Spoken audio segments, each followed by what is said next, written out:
अध्याय 4 दिव्य ज्ञान। आत्मा, ईश्वर तथा इन दोनों से संबंधित दिव्य ज्ञान शुद्ध करने तथा मोक्ष प्रदान करने वाला है। ऐसा ज्ञान कर्मयोग का फल है। भगवान गीता के प्राचीन इतिहास इस भौतिक जगत में बारंबार अपने अवतरण की महत्ता तथा गुरु के पास जाने की आवश्यकता का उपदेश देते हैं।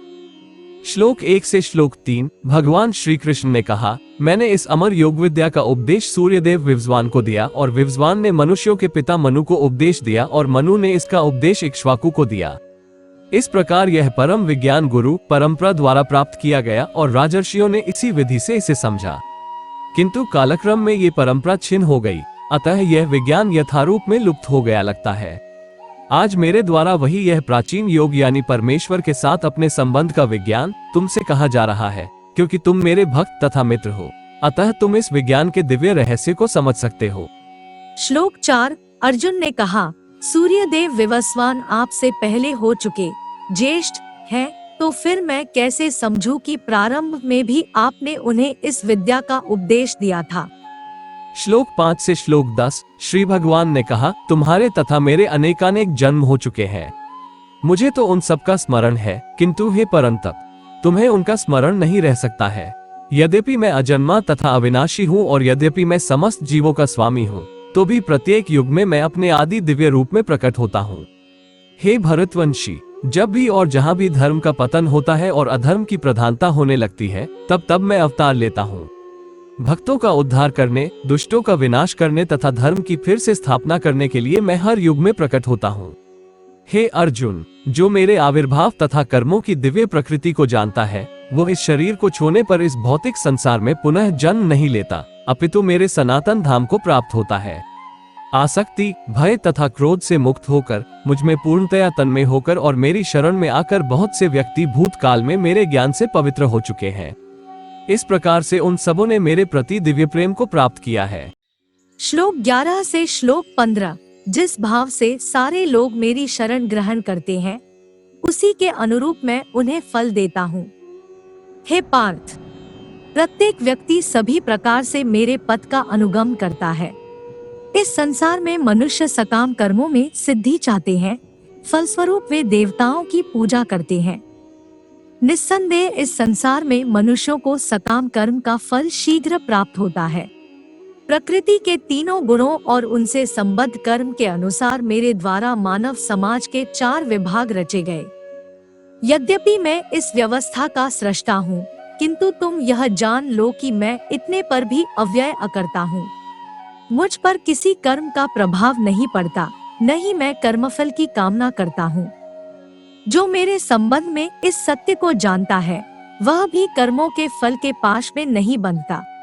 प्राचीन काल में समस्त मुक्तात्माओं ने मेरी दिव्य प्रकृति को जान करके ही कर्म किया, अतः तुम्हें चाहिए कि उनके पदचिन्हों का अनुसरण करते हुए अपने कर्तव्य का पालन करो। श्लोक 16 से श्लोक 20। कर्म क्या है और अकर्म क्या है, इसे निश्चित करने में बुद्धिमान व्यक्ति भी मोहग्रस्त हो जाते हैं। अतएव मैं तुमको बताऊंगा कि कर्म क्या है, जिसे जानकर तुम सारे अशुभ से मुक्त हो सकोगे। कर्म की बारीकियों को समझना अत्यंत कठिन है, अतः मनुष्य को चाहिए कि वह ये ठीक से जाने कि कर्म क्या है, विकर्म क्या है और अकर्म क्या है। जो मनुष्य कर्म में अकर्म और अकर्म में कर्म देखता है, वो सभी मनुष्यों में बुद्धिमान है और सब प्रकार के कर्मों में प्रवृत्त रहकर भी दिव्य स्थिति में रहता है। जिस व्यक्ति का प्रत्येक प्रयास, उद्यम इंद्रिय तृप्ति की कामना से रहित होता है, उसे पूर्ण ज्ञानी समझा जाता है। उसे ही साधु पुरुष ऐसा करता कहते हैं, जिसने पूर्ण ज्ञान की अग्नि से कर्मफलों को भस्मसात कर दिया है। अपने कर्मफलों की सारी आसक्ति को त्याग कर सदैव संतुष्ट तथा स्वतंत्र रहकर वो सभी प्रकार के कार्यों में व्यस्त रहकर भी कोई सकाम कर्म नहीं करता। श्लोक 21 से श्लोक 26। ऐसा ज्ञानी पुरुष पूर्ण रूप से संयमित मन तथा बुद्धि से कार्य करता है, अपनी संपत्ति के सारे स्वामित्व को त्याग देता है और केवल शरीर निर्वाह के लिए कर्म करता है। इस तरह कार्य करता हुआ वह पाप रूपी फलों से प्रभावित नहीं होता है। जो स्वतः होने वाले लाभ से संतुष्ट रहता है, जो द्वंद्व से मुक्त है और ईर्ष्या नहीं करता, जो सफलता तथा असफलता दोनों में स्थिर रहता है, वह कर्म करता हुआ भी कभी बंधता नहीं। जो पुरुष प्रकृति के गुणों के प्रति अनासक्त है और जो दिव्य ज्ञान में पूर्णतया स्थित है उसके सारे कर्म ब्रह्मा में लीन हो जाते हैं। जो व्यक्ति कृष्ण भावनामृत में पूर्णतया लीन रहता है उसे अपने आध्यात्मिक कर्मों के योगदान के कारण अवश्य ही भगवत धाम की प्राप्ति होती है, क्योंकि उसमें हवन आध्यात्मिक होता है और हवि भी आध्यात्मिक होती है। कुछ योगी विभिन्न प्रकार के यज्ञों द्वारा देवताओं की भली भांति पूजा करते हैं और कुछ परब्रह्म रूपी अग्नि में आहुति डालते हैं। इनमें से कुछ विशुद्ध ब्रह्मचारी श्रवणादि क्रियाओं तथा इंद्रियों को मन की नियंत्रण रूपी अग्नि में स्वाहा कर देते हैं, तो दूसरे लोग नियमित गृहस्थ इंद्रिय विषयों को इंद्रियों की अग्नि में स्वाहा कर देते हैं। श्लोक 27 से श्लोक 32। दूसरे जो मन तथा इंद्रियों को वश में करके आत्म साक्षात्कार करना चाहते हैं, संपूर्ण इंद्रियों तथा प्राणवायु के कार्यों को संयमित मन रूपी अग्नि में आहुति कर देते हैं। कठोर व्रत अंगीकार करके कुछ लोग अपनी संपत्ति का त्याग करके, कुछ कठिन तपस्या द्वारा, कुछ अष्टांग योग पद्धति के अभ्यास द्वारा अथवा दिव्य ज्ञान में उन्नति करने के लिए वेदों के अध्ययन द्वारा प्रबुद्ध बनते हैं। अन्य लोग भी हैं जो समाधि में रहने के लिए श्वास को रोके रहते हैं, प्राणायाम। वे अपान में प्राण को और प्राण में अपान को रोकने का अभ्यास करते हैं और अंत में प्राण अपान को रोककर समाधि में रहते हैं। अन्य योगी कम भोजन करके प्राण की प्राण में ही आहुति देते हैं। ये सभी यज्ञ करने वाले यज्ञों का अर्थ जानने के कारण पाप कर्मों से मुक्त हो जाते हैं और यज्ञों के फल रूपी अमृत को चखकर परम दिव्य आकाश की ओर बढ़ते जाते हैं। हे कुरुश्रेष्ठ, जब यज्ञ के बिना मनुष्य इस लोक में या इस जीवन में ही सुखपूर्वक नहीं रह सकता, तो फिर अगले जन्म में कैसे रह सकेगा?